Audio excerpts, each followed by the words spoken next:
Business மாடல்ல நிறைய business model இருக்கு, நிறைய பிசினஸ் இருக்கு. இதுல ஜெயிக்கிறவங்க நிறைய பேர் இருக்காங்க. ஃபெயிலியர் ஸ்டோரி இருக்கா அப்படின்னாக்க ஃபெயிலியர் ஸ்டோரி இருக்கதான் செய்யுது. அப்போ டூஸ் அண்ட் டோன்ட்ஸ் அப்படிங்கிற ஒரு கிளாரிட்டி டெஃபினட்டா நமக்கு ஒரு பிசினஸ் மேனுக்கு வேணும்.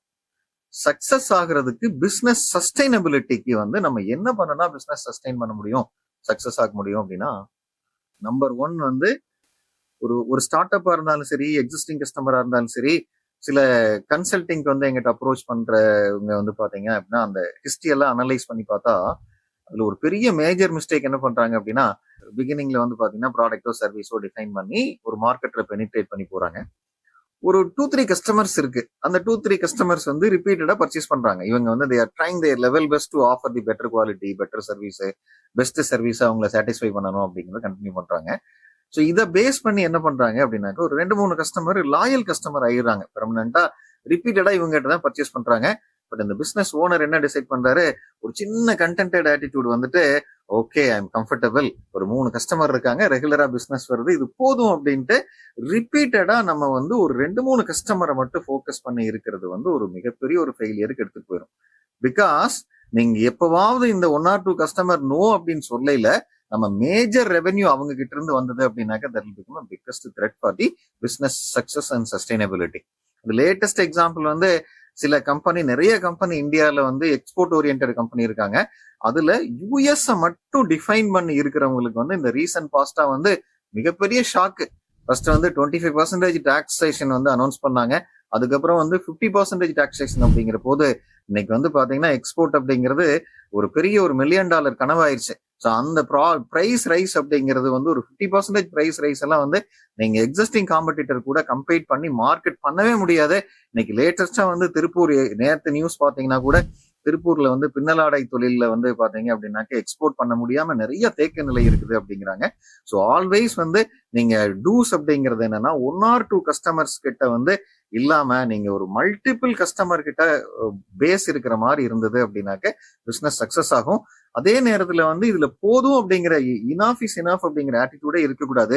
Just you should be more greedy on that. Always வந்து நமக்கு ஒரு பேராமீட்டர் வச்சுக்கணும். ஒவ்வொரு மந்த்துமே அட்லீஸ்ட் வந்து இன்னொரு 5 கஸ்டமர் ஆட் பண்ணும், ஒரு 10 கஸ்டமர் ஆட் பண்ணணும். மந்த் ஆன் மந்த் வந்து கஸ்டமர் பேஸ் இன்க்ரீஸ் ஆச்சு அப்படின்னாக்க சக்சஸ் ஆயிரும். First point. செகண்ட் பாயிண்ட் என்ன அப்படின்னா, ஒரு பிசினஸ்ல வந்து சில ப்ராடக்ட் வந்து பாத்தீங்கன்னா ரெவென்யூ வந்து எவ்ரிடே வரும்.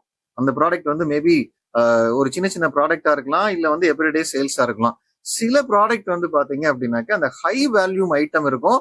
அது வந்து அதனுடைய ப்ராஃபிட், அதனுடைய மார்ஜின், ரெவென்யூ வந்து ஹையரா இருக்கும். But sales will happen once in a while. For example ஒரு ஷிப்பிங் கன்ஸ்ட்ரக்ஷன் கம்பெனின்னு வச்சுக்கலாம். ஒரு ஷிப் கன்ஸ்ட்ரக்ட் பண்ணி சேல்ஸ் பண்றாங்க அப்படின்னாக்க அது டெய்லி சேல்ஸ் இருக்காது, ஒன்ஸ் இன் அ வைல் இருக்கும். அதே மாதிரி B2B பிசினஸ்ல வந்து ஒரு பெரிய ஹை வேல்யூ மெஷின்ஸ் பண்றீங்க, அது வந்து focusing on the industry. So அதே அந்த ப்ராடக்ட் வந்து பாத்தீங்கன்னா டெய்லி இருக்காது. இதே வந்து ஒரு ரீட்டைல் அப்படின்னு எடுத்து பாத்தீங்கன்னா அது டெய்லி ரெவன்யூ இருக்கும். ஒரு ஹோட்டல் இண்டஸ்ட்ரி வந்து பாத்தீங்கன்னா ரெவன்யூ இருக்கும். ஹாஸ்பிட்டாலிட்டி இண்டஸ்ட்ரி வந்து எவ்ரிடே ரெவன்யூ இருக்கும் ஆக்சுவலா.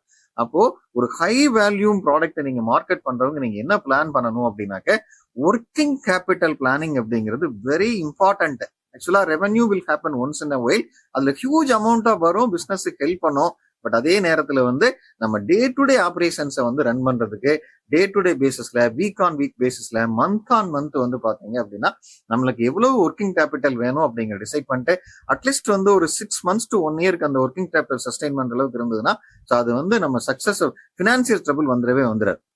தென் தேர்ட் பாயிண்ட், ஒரு ஃபெயிலியருக்கான ரீசன்ஸ் அண்ட் சக்சஸ்க்கான ரீசன் வந்து ஆப்ரேட்டிங் காஸ்ட் அப்படிங்கிறது வெரி இம்பார்ட்டன்ட்.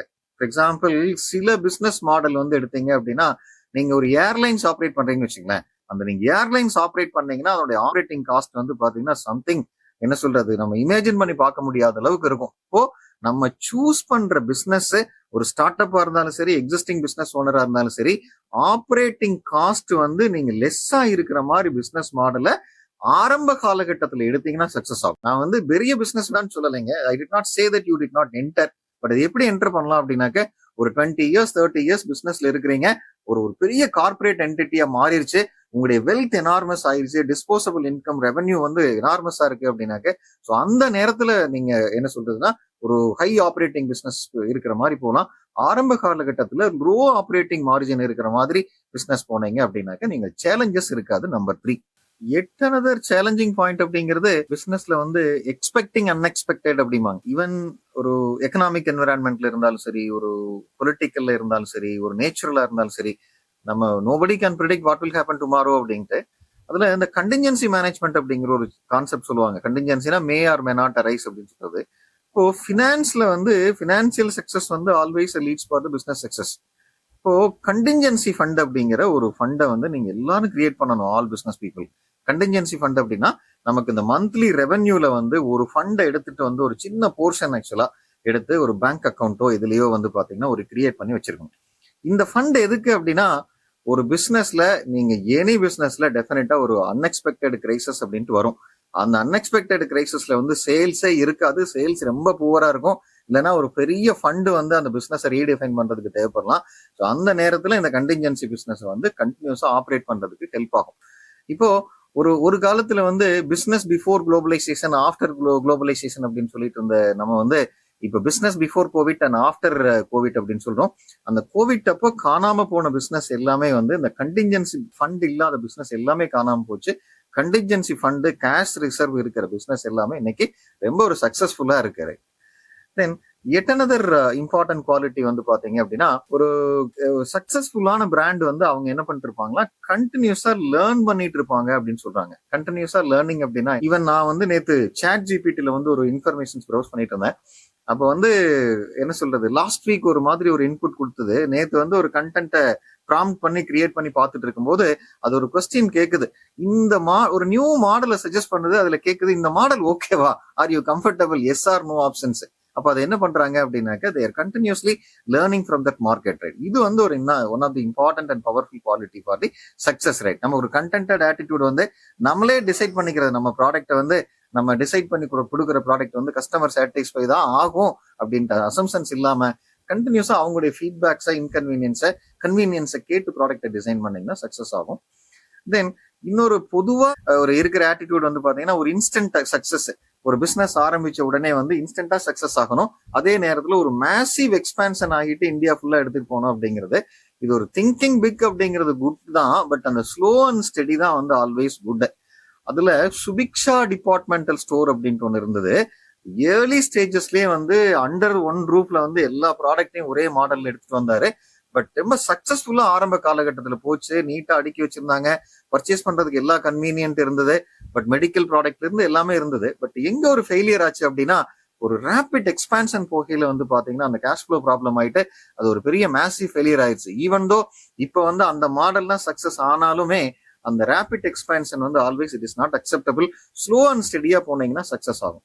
பட் அதே மாதிரி ரேபிட் எக்ஸ்பான்ஷன் வந்து சில நேரத்துல கிளிக் ஆகும். இதுல கிளிக் ஆகுதுன்னா இ காமர்ஸ்ல வந்து மாடல்ல வந்து கிளிக் ஆகுது. ஃபார் எக்ஸாம்பிள் அதுல வந்து நீங்க அந்த ப்ராடக்ட்டை பத்தி, சர்வீஸை பத்தி 100% ட்ரஸ்ட் கிரியேட் பண்ணிட்டீங்கன்னு வச்சுக்கலாம். தட் மீன்ஸ் கஸ்டமர் டிலைட்டை வந்து கிரியேட் பண்ணிட்டீங்க அப்படின்னாக்க அந்த பிசினஸ் வந்து சக்சஸ் ஆகும்.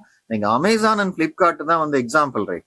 நம்ம வந்து என்ன சொல்றது, அமேசானுக்கு வந்து என்ன ஒரு அட்வான்டேஜ் இருந்தது அப்படின்னாக்க நம்ம டோர் ஸ்டெப்ஸுக்கு ப்ராடக்ட் வருது. நம்ம டிரான்ஸ்போர்டேஷன்ஸ் இல்ல, போயிட்டு பர்ச்சேஸ் பண்ணிட்டு வர இன்கன்வீனியன்ஸ் இல்ல. நீங்க ஆர்டர் பண்ணா டெஃபினட்டா வந்து ப்ராம்ப்டா வந்து ரிப்ளை பண்ணாங்க.